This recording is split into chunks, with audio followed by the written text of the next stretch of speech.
Welcome back to Old School Sports and our Out of the Park Baseball 24 playthrough of the Buffalo Wings. We are at the start of the 2037 to 38 offseason. Wings with an excellent regular season, 102 and 60, the best record in baseball. But unfortunately, we fell in the NLDS 3-1 to the Philadelphia Phillies, who beat us 8 out of 13 times in the regular season this year and seemed to have our number despite being 10 games behind us in the standings. And the Phillies went on to win it all, so I guess at least as we were trying to defend our title, at least we were ultimately upended by the team that went on to win everything here in 2037. In our last episode, we took a look at all of our players from the 2037 season and started laying out our plan for which directions we may go this offseason. So this time around, we're going to visit some of the top prospects or top former prospects in some cases in the game, and also check in on a bunch of our former players who we have either traded away or let leave in free agency in recent years, and see how some of them performed in this 2037 season before we turn our attention to the offseason and some of the difficult arbitration decisions we have to make and some of the trades that we may look to be making in the coming days and weeks of game time. Before we do that, though, you may remember from 2 episodes ago that when this offseason began, got some good news that our market size has increased to below average, and that did help, I believe, contribute to ownership deciding to bump our budget up to $236 million. It's the highest it's ever been. Still, generally, we've been kind of in that 222 to 236 range for the last decade. So I think we're close to maxed out, but with the bigger market size, I am going to attempt to bump ticket prices up slightly next year to $34. We'll see what that does in terms of being able to sell season tickets and attendance overall, but you would think that with fan loyalty and fan interest both still being off the charts, an increase in our market size should enable us to charge a little bit more for tickets next year. So we will give that a try and see how that turns out. So now we'll turn our attention to some former top prospects in the game. You may remember Josh Blevins. He is a guy who we considered at number 1 overall the year, I believe it was 2026, when we ended up taking Deshaun Seifu number 1 overall. And Blevins split this season between AAA Norfolk and the Baltimore Orioles, hit .257 with 3 homers and 74 at-bats for the Birds. Over the course of his career at the major league level, he has been a slightly above average offensive player, but less than 1,500 at-bats. And quite honestly, just those first 2 seasons in Chicago where he was a everyday player. And since then, he has been quite a journeyman, and he certainly has the profile of a journeyman, pretty average bat. Not much at all defensively. Decent personality. He's durable. Not the fastest guy in the world. Has some minor positives. Has some minor negatives. But a good miss by us not picking Blevins number 1 overall. Roman Maples is a guy that we considered taking 2nd overall in 2027 when we ended up selecting Ali Ostendorf instead, and we'll be talking about him later on. Maples is an excellent defensive shortstop who also has a decent bat. After a couple of below average offensive years in Kansas City, he bounced back this season, 109 WRC plus, 17 homers, 14 stolen bases, put up a 4.5 WAR. So a nice bounce back season from Mr. Maples, who's going to be making some pretty big money the next couple of years before potentially opting out of the final 4 years of his contract. One Gold Glove in 2034 when he was also an All-Star. Taking a look back at the stats, and that was the best season of his major league career with a 118 WRC plus. So he's been a average bat with a really nice glove, and for a shortstop, that's pretty valuable. He is unfortunately fragile, but still looks like should be a good major league player for several years to come. Mike Moore is another guy we just missed on. He was in the mix of guys that we would have drafted 23rd overall in 2031. Unfortunately, Seattle picked him out of Oregon, the pick before we were on the clock. 11-9 this past year with a 3.09 ERA, a 3.8 WAR. That's a little bit of a down season for him. His movement and his control are excellent. He's durable. His stuff overall is somewhat pedestrian, but he has still been a very effective major league starter, starting over 30 games for, or not over 30 games for 4 of the last 5 years. 126 ERA plus, 82 FIP minus, 2-time All-Star. Given that we are now in a position where outside of our ace Barajas, we have a largely homegrown pitching staff, and we've got a few more decent pitching prospects in our system. Not losing sleep over the fact that we potentially missed out on Moore by 1 pick, but he certainly would be another asset to our strong starting rotation. Ben Pickle is a guy that I didn't love coming out of the University of Minnesota at Mankato, but some of you liked him a bit more than I did, and similar to Josh Blevins, he's kind of just become a guy, split the year between AAA and the majors, hit 266, only 1 homer and 94 at-bats at the major league level, a little below average offensively, slightly above replacement level. Mike the Wall Goodman is my poor man's Deshaun Seifu, and he's also with the Astros, incidentally or coincidentally. Split the year between AAA and the majors as well this year. 269 with 1 homer and 305 at-bats. He was 25 of 28 on the base paths, so somewhat similar to Pickle, a bit below average offensively this year.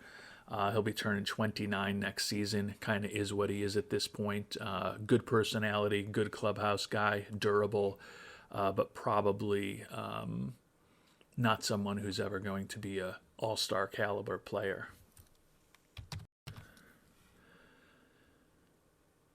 And one final prospect or former prospect to look at, although Jorge Rente is still in the prospect stage of his career. International free agent signing from Montreal almost 2 years ago, a guy that ended up going for more than the amount that we were able to pay. But he had a nice year this year for their DSL team, or one of their DSL's teams. 83 strikeouts and 53 innings pitched with a 2.72 ERA. The issue is he did walk 47 batters. But still certainly has a profile as an 18-year-old throwing in the mid-90s to potentially be an excellent major league pitcher, as evidenced by the fact that he's viewed as the number 55 prospect in baseball right now.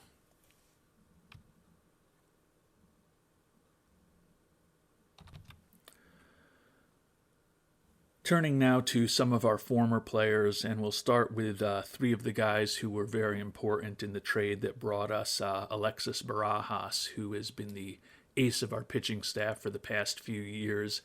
Dave Zapf is a player we picked 5th overall in 2028, and when we traded him away, he still had a lot of potential. Still looks like a acceptable batting profile for a major leaguer, but he has not really gotten a shot with Miami the last few years. He's hit 34, 40, and 31 homers in AAA for them over the last 3 seasons, but only has 3 games in Miami a year ago. So he has not proven to be someone that we regret giving up in the trade for Barajas. And Juan Villalpando is a player who was a third-round pick of ours back in 2031. We included him in that trade for Barajas as well. Miami, for some reason, did not protect him in the Rule 5 draft a couple of years ago. And he's been a useful player I guess he ended up with Cincinnati. I don't know how he went from Miami to Cincinnati. Let me check on that. Okay, he was traded by Miami to Cincinnati, and then Cincinnati let him go before he ever played at all in their system. And he had a nice year last year with the Angels, a bit of a down year this season offensively, hit just 245, half as many home runs and half as many ribbies and about half as many doubles as a year ago. So much less productive offensively, did steal 27 bases, a little bit above replacement level, but a versatile player who, for a utility guy, has a decent bat and quite honestly could probably be a starting second baseman for a team in a pinch, which is where I think he's spent a fair amount of time in recent years with the Angels. Yeah, he started 102 games for them at second this past year. So a very useful player, not a superstar, but someone particularly with what I was talking about last episode, where we may be looking to move on from a guy like Joe Edwards, having a younger, more cost-controlled player like Villalpando would give us a little more options of internal players to hopefully help us at some point at second base or utility infielder. And Drake Purvis was the most established major leaguer that we gave up in that trade, and he has been a very effective pitcher for Miami, as you would expect looking at his profile. 11-5 this year with a 2.53 ERA, second consecutive year where he's had an ERA in the mid-twos, and he's had a WAR of over 4 or higher, more accurately, each of the last 3 seasons in Miami. So very effective player for them, and he was a bit less effective in 2034 after we traded him over there. But since then, he's had 3 very nice seasons for Miami. And the veteran James Wood was one of the more controversial signings we made over the past few seasons. He was with us in 2035 and 2036. Below average 1 year and pretty average offensively a season ago. And nobody signed him this past off season, and Mr. Wood decided to hang up the cleats. And some of you who are frequent viewers and frequent commenters know and like to remind me that you know that I am somewhat loyal to some of my former players, and a couple familiar names spent this entire year with our AAA club in Albany, notably Samuel Basallo, who has had some really productive years for us long ago. He was with us a year ago where we had him in High A Jamestown, and he spent this year as a part-time player in Albany. Basallo is now 33 years old. He is a guy who, when he first came up with us, won a Rookie of the Year, and then he was an All-Star in his second and third seasons with us. But really kind of dropped off by 2032. He hit just 216 for us with 21 homers, and we moved on from him. And since then, he's played just 90 games and has only 212 at-bats in the majors since 2032, a couple of years ago with Washington. So we had some very productive seasons with him. 34, 29, 41, and 31 home runs those first 4 years, with WRC pluses that were well above average. But he is a one-dimensional slugger who strikes out an awful lot and doesn't hit for a very high average. Did have him in Albany this year, but really did not think seriously about bringing him up. And we also had Jace Barofin in Albany this year. You may remember that He was the first round draft pick in the history of the Buffalo Wings franchise. We thought he was a guy that we would end up building around. He was an all-star in the American League a couple times, but that was after he had left us for the New York Yankees. Got off to a nice start in the early years of his career, but we ended up trading him to the Yankees, where his left-handed bat was very productive with that short porch the first couple of his seasons there. Came back to us in 2035. He was back with the Yankees a season ago, where he was a below-average offensive player. And as I said, we had him in AAA this year, where he was a part-time player for us. Hit just .218 with 9 home runs and 216 at-bats. Another guy whose career, at least with us at the major league level, is likely over unless we have a ton of injuries. And there's certainly no guarantees that Basallo or Barofin will be back with us next year. Not sure if either of them is a minor league free agent at this point. Looks like Basallo is. Looks like Barofin still will be back with us if we want him next year. Chris Sobotka is a pitcher who was incredibly effective for us the 2 years that he was with us. But then he suffered an injury, and we weren't sure what he was going to look like after that injury, so we traded him for what we could get. And that turned out to be a good decision. As I mentioned, very effective with us. He led, or more accurately tied for the league lead in wins his 2 seasons with us. Then we traded him away, and you can see that he's out, missed half of this year with a torn rotator cuff. Supposedly his injury proneness is still normal. But he was 2-5 with a 4.63 ERA this year for the Angels. And you look at his profile now with slightly below average stuff and slightly below average movement, and I think it was probably a good decision by us to move on from Sobotka when we did. Andrew Painter was one of the first big trades we made, and he ended up being a cornerstone of our pitching staff for many years as a starter through the first 2/3 or 75% of his career with us, and then more an arm out of the bullpen for most of his last few seasons with us. Led the league in games started a couple times for us, and then we had him in a stopper role 5 years ago, where he led the league in games and holds for us. So a pretty productive career with us, and as I think about it, he led the league in games and holds in our stopper role with over 140 innings in 2032. In 2034, 35, 36, and 37, we have had in a similar role Walborn, who has led the league in games and holds 4 consecutive seasons. So 5 of the last 6 years, we've had a stopper with 140-ish innings who's been very productive for us. But we decided to let Painter leave as a free agent a couple years ago, split 2036 with Pittsburgh and the Mets, and he was with Pittsburgh this year, where he was 3-6 with a 4.59 ERA. And he called it a career at the end of this season. Andrew Painter retired with a 118 and 133 record. Will take some solace in that his winning record with us is the only winning record he had among the 4 teams that he pitched with over the course of his long major league career.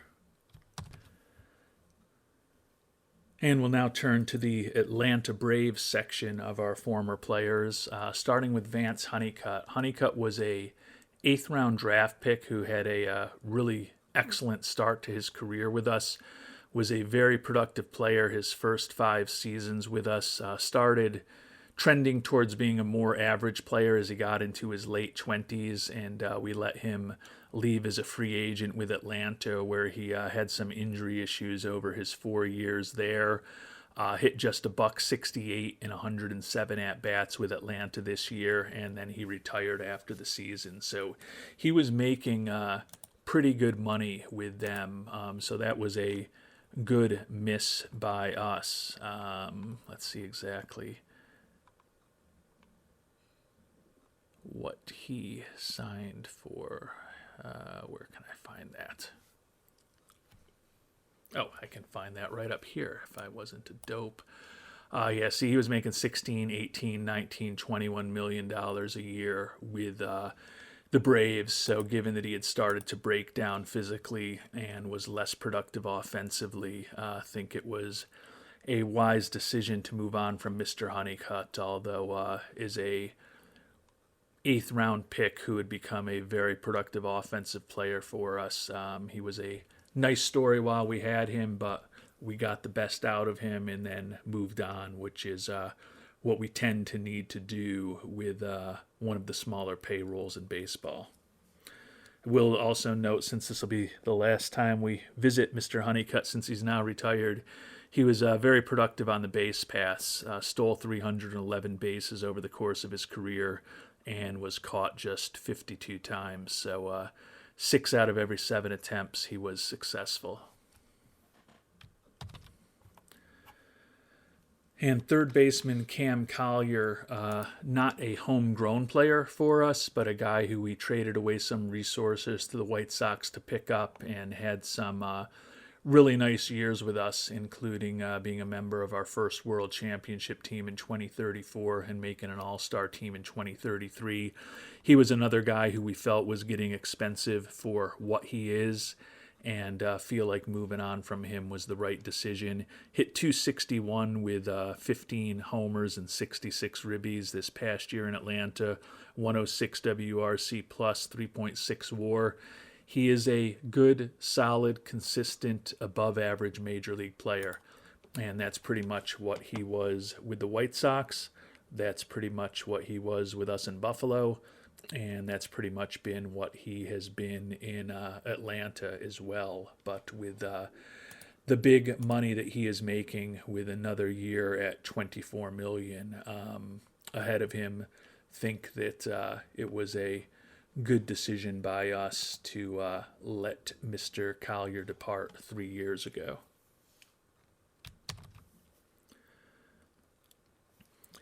And if you've been watching closely over the years, you'll know the final guy from Atlanta that we're going to talk about, and that's Ollie Ostendorf, who I mentioned earlier. We took second overall many years ago instead of Maples, and we ended up bailing on Ostendorf. We traded him away in 2030, and we did get a solid center fielder for us for a couple years in John Featherston for him, but more importantly, we got Isidro Ochoa, who has been our number 5 starter for the past few years.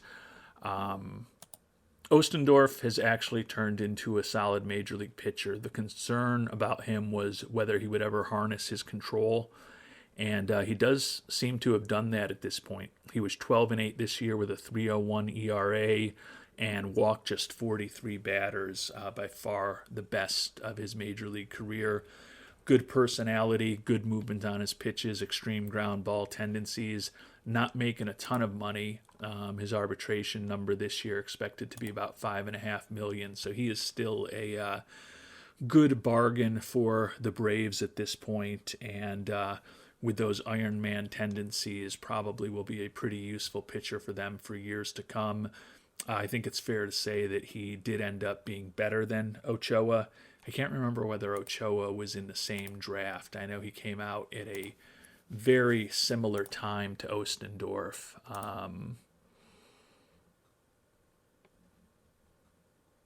Yeah, he was drafted in 2028 also, which I believe was the same year as Ostendorf. Ochoa was 36th overall.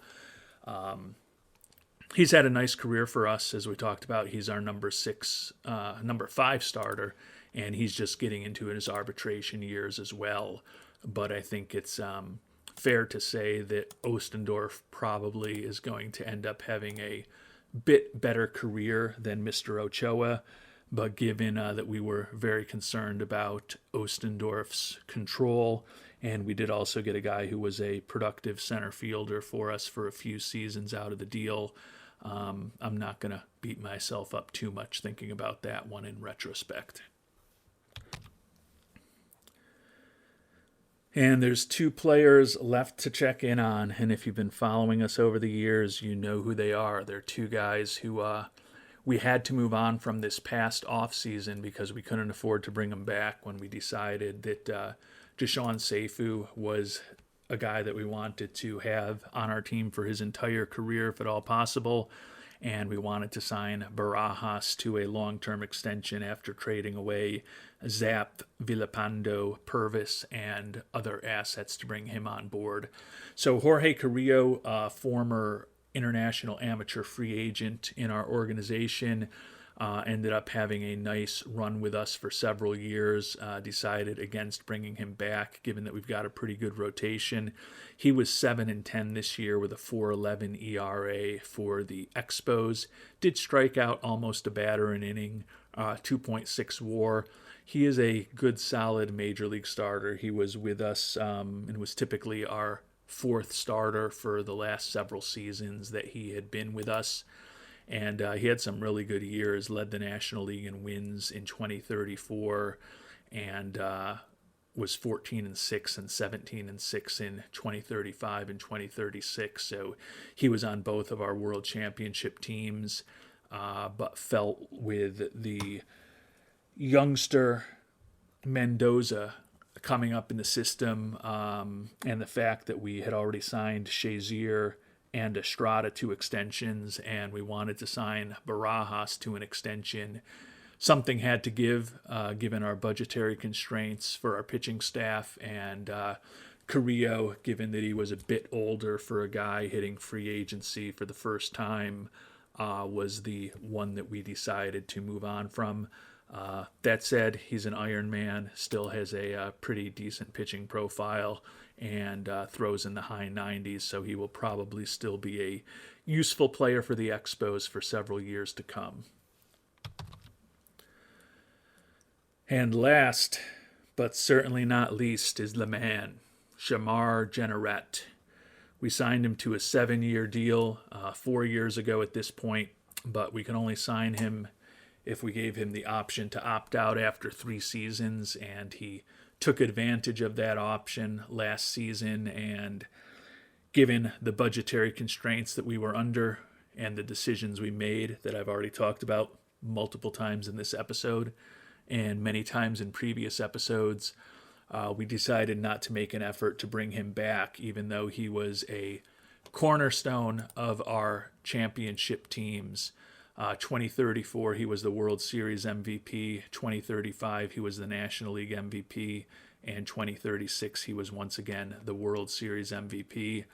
His batting ratings look the same as they ever were, but he had a shockingly poor season for Boston this year. A guy who has usually hit 280, 290, 300 plus, batted just 235 for Boston, and hit just 23 homers with only 56 ribbies in 489 at-bats. As I said, his batting profile kind of looks like it's always looked. We think his potential is a little lower than it's been in the past, but he doesn't, in terms of his contact power and eye, look any different than the guy that he had always been with us. But he really dropped off the face of the earth this year. He had led his league in ribbies 4 consecutive years, and in those 4 years, as we talked about, a couple of World Series MVPs, an NL MVP, and then he was the AL MVP the year that we signed him. So I would have to think it's just a bit of bad luck. That 262 BABIP was the lowest in his career. Still was an above-average offensive player when all was said and done, but his WAR of 0.8 was honestly only slightly higher than the rookie Joe Gallagher, who ended up taking his place as the DH in our lineup and had, I believe, 37 homers and 109 ribbies. I would think if Jeanneret was still with us, he still would have been productive, but $39 million for Shamar Jeanneret versus the 720,000 that we paid for Joe Gallagher to give us similar-ish production. His WRC plus was a little higher. His WAR was a little lower. He was out there a lot more often, starting every game but one for us. But it's shocking to me how Jeanneret fell off this season. But again, when I look at his ratings, I think he should still be a pretty productive major league player. So I would expect that he will bounce back next season.